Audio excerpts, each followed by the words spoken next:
Bom, pessoal, Dr. Rafael aí novamente.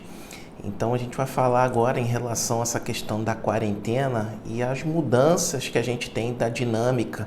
Os pais trabalhando em casa, as crianças não tendo aula, mas estudando em casa, às vezes com aula, se adaptando. A gente precisa ter o quê? Paciência, organização, porque não está fácil para ninguém. Então a gente tem que ter muita calma nessa hora.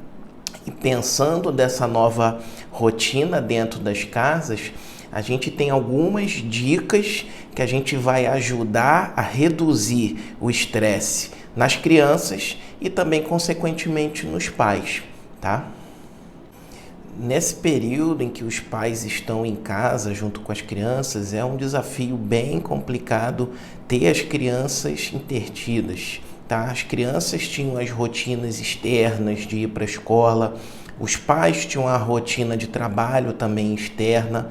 Então agora, por exemplo, você dentro de casa, você tem uma reunião importante e aí já tem um nível de estresse e aí as crianças ali reclamando, então piora. Então não tem mais parquinho, não tem mais saída, então são as crianças 24 horas dentro de casa. Então é um período de muito estresse para a criança, de muito estresse para os pais e para toda a família. Como minimizar? Então, assim, esse estresse é muito grande quando chega num nível muito alto, num limite.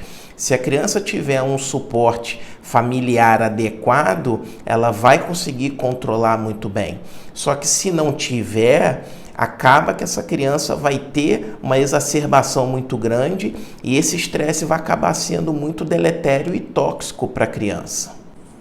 Quais são as dicas fundamentais que eu vejo que ajudam a agregar muito nessa rotina familiar? Tá? Então, ter as adequações das agendas. Tá? Então, organizar as agendas dos pais e dos filhos. Tá? Se for possível, quando um dos pais estiver trabalhando, o outro fica com as crianças. Estipular sempre os horários para as atividades, que é fundamental. Do mesmo jeito com a questão de lazer, com as atividades físicas, tá? Que você vai pular corda, que você vai brincar, que você faz dentro de casa.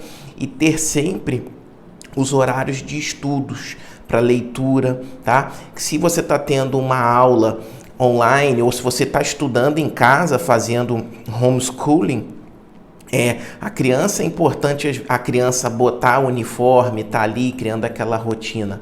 Então, o principal é muito essa rotina, tá? Então, a gente bate muito na questão da rotina, só que com criança a gente tem que ter uma preocupação, porque uma rotina sobrecarregada para a criança nesse período, a gente pode dar algum problema, tá? Então a gente tem que fazer de forma gradual, sem radicalismo, mas mantendo essa rotina, sem uma neura, tá? Mas gradativa, tá? Não precisa dar muitas tarefas para a criança, a gente manter aquela rotina, manter o desenvolvimento, tá? Se cobrar menos, a gente está se ajudando dentro de casa, tá? E o principal, respirar fundo, tranquilidade, porque isso vai passar, tá? Isso é só um momento, isso é só um período e são algumas dicas que a gente dentro de casa, a gente consegue ajudar muito nesse processo.